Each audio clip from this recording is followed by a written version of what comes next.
Assalamualaikum, nama saya Siti Nur Elisma binti Hasni dan nombor metric saya P20211028-034 dan tajuk yang telah saya pilih adalah Wayang Kulit Kelantan. Wayang Kulit Kelantan adalah teater tradisional yang kuno yang terdapat di Malaysia yang mengutamakan cerita. Penceritaan yang dilakukan oleh seorang dalang dengan menggunakan bayang-bayang patung. Patung ini juga dikenali sebagai wayang. Di belakang kelih, dalam bentuk teater ini, muzik akan dimainkan oleh orkestra tertentu untuk mengiringi gerak-geri wayang dan peristiwa dalam cerita. Terdapat 4 jenis wayang kulit yang terdapat di Semenanjung Malaysia, iaitu wayang kulit Jawa, wayang kulit Gedek, wayang kulit Melayu dan wayang kulit Kelantan.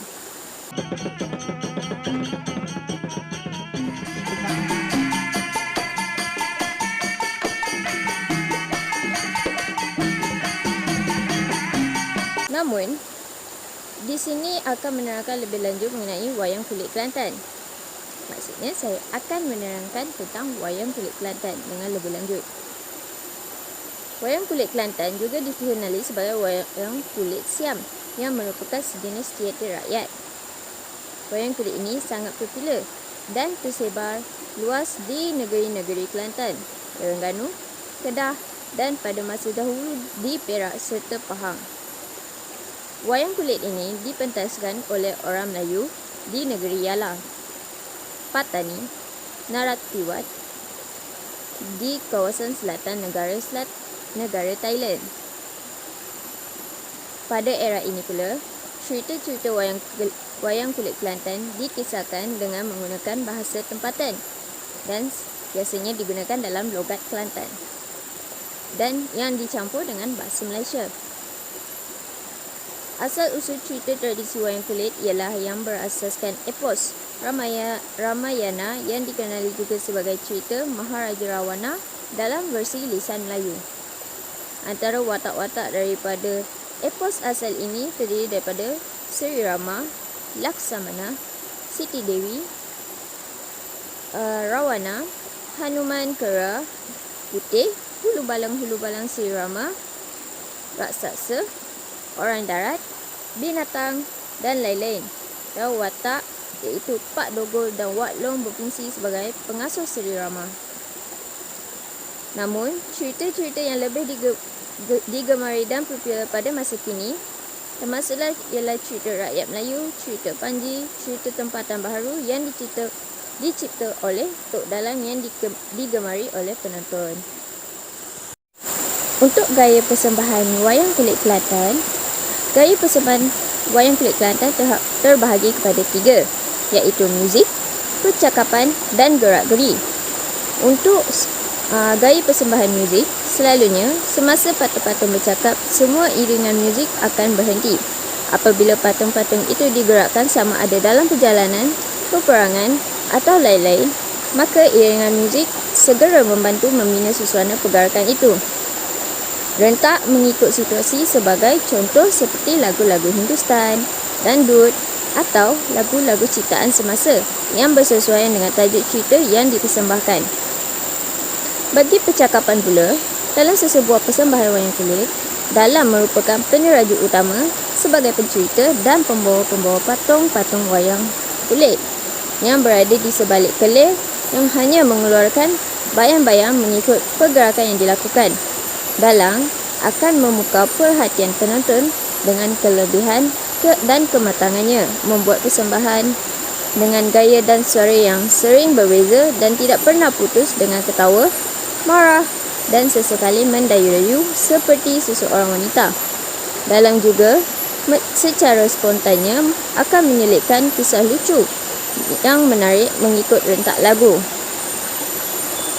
Bagi gerak-gerik pula, pada masa patung-patung bercakap, hanya sedikit pergerakan boleh didapati dan ini dilakukan melalui pergerakan sendi tangan patung yang bercakap. Sebaliknya, apabila patung-patung itu digerakkan sama ada dalam perjalanan, peperangan atau lain-lain, maka iringan muzik segera membantu membina susunan pergerakan itu.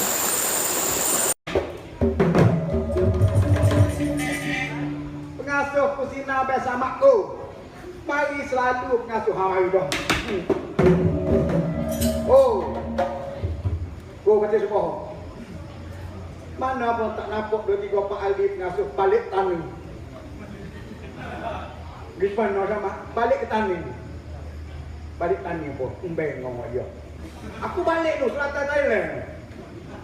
Oh, mu klik kita tengok bini mu. Bini apa tak ada bini mati lama dah bengok aku. Dalam wayang kulit mesti ada iringan muzik. Jadi, apa alat muzik itu? Dalam setiap persembahan atau teater wayang kulit, terdapat beberapa alat muzik yang digunakan ketika melakukan persembahan. Alat muzik ini menyumbang kepada keindahan seni muzik. Alat yang pertama untuk wayang kulit ialah gendang. Gendang dimainkan dengan diletakkan secara melintang di atas riba pemain. Muka besar atau muka kecil boleh diletakkan mengikut keselesaan individu. Muka besar selalunya diutamakan. Untuk alat yang kedua, untuk wayang kulit ini ialah gedumbak. Hampir semua lagu repertoire wayang kulit ini mempunyai rangka utama yang dihasilkan oleh alat muzik gedumbak. Alat yang ketiga untuk wayang kulit ini ialah geduk. Geduk dimainkan secara berpasangan, iaitu pasangan geduk ibu dengan anak bagi mengiringi persembahan wayang kulit. Bilah-bilah tersebut lebih panjang daripada termalang dan berfungsi sebagai kaki. Dengan adanya kaki tersebut, geduk berdiri dengan mukanya sedikit serong bagi memudahkan pemain memalu muka geduk. Alat yang keempat untuk wayang kulit ialah serunai. Serunai adalah sejenis alat muzik tradisi yang perlu ditiup apabila hendak membunyikannya. Alat tiupan ini mempunyai pipit berlapis-lapis. Lidahnya sebanyak 4 lapis diperbuat daripada daun lontar kering. Pemegang pipit ialah tiup logam yang dipasang pada pemuncak badan serunai. Badan serunai pula diperbuat daripada kayu keras dalam bentuk kon dengan bahagian bawahnya berbentuk loceng. Badannya boleh diceraikan kepada 3 bahagian. Badan serunai mempunyai 7 lubang memetik di belakang. Serunai digunakan untuk mengiringi wayang kulit, menora, gendang silat dan gendang keling. Alat yang kelima untuk wayang kulit ialah gong. Gong atau telawak ibu mendukung peranan sebagai alat kolotomik yang utama dalam budaya muzik masyarakat Melayu, tradisi di Malaysia. Ianya sering digunakan secara berpasangan dengan tetawa anak, khususnya dalam ensemble bagi mengiringi teater tradisional seperti makyong, wayang kulit Kelantan, menora dan main puteri. Gong diperbuat daripada perunggu berbentuk bulat, dindingnya tebal, berbusut di tengah-tengah bahagian permukaannya. Bagi telawak ibu, bunyinya rendah dan bergema, manakala telawak anak nada bunyinya nyaring. Bentuk fizikal tertawa ibu lebih besar daripada tertawa anak. Alat yang keenam untuk wayang kulit ialah canang. Canang merupakan sejenis alat muzik dalam keluarga gong yang berukuran kecil. Canang disusun di atas parahas dan dipalu. Bahagian yang dipalu ialah bahagian tombol canang. Biasanya, canang dimainkan secara berpasangan. Canang dimainkan untuk mengiringi persembahan wayang kulit dan wayang Melayu. Alat yang terakhir untuk wayang kulit ialah kesi. Kesi merupakan piring kecil dengan busuk yang agak lebar. Kesi dipukul di atas 2 buah piring kecil yang dipasang pada papan kayu. Kesi menghasilkan 2 timbre yang berlainan bunyi, iaitu bunyi yang berdering serta nyaring. Lagu wayang kulit dapat terbahagi kepada 3 jenis. Antaranya, yang pertama adalah mengikut watak tertentu seperti Pak Dogol, lagu Seri Rama dan Maharisi. Selain itu, yang kedua pula adalah lagu yang memberi perkabaran pada awal permulaan pertunjukan. Wayang kulit ini sebagai contoh lagu ialah lagu berkabar.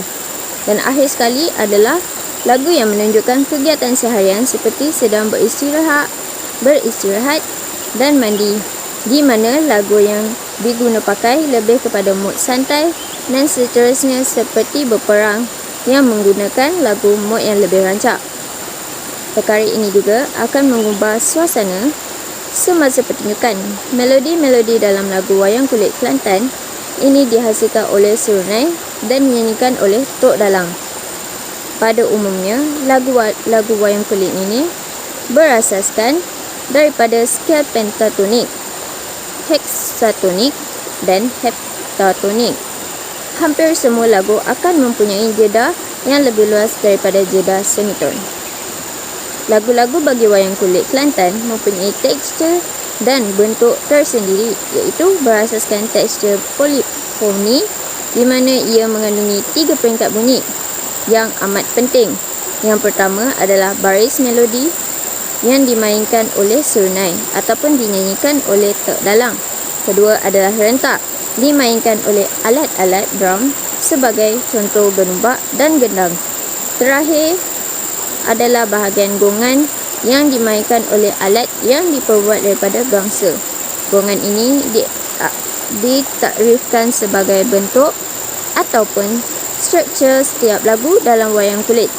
Secara umumnya, gongan ini mempunyai jangka masa yang tertentu yang ditandakan pada hujung pitch yang paling rendah dalam ensemble. Pitch yang paling rendah dihasilkan oleh tertawa ibu yang mempunyai pitch pada beat tempo akhir setiap gongan. Konsep gongan adalah spek asas bagi mewujudkan form dalam muzik. Di samping itu, jumlah gongan terdiri daripada 4, 8, 16, 32 iaitu beat tempo dan seterusnya. Akhir sekali, gongan juga merupakan sistem pusingan dalam masa dan diulangi sepanjang lagu.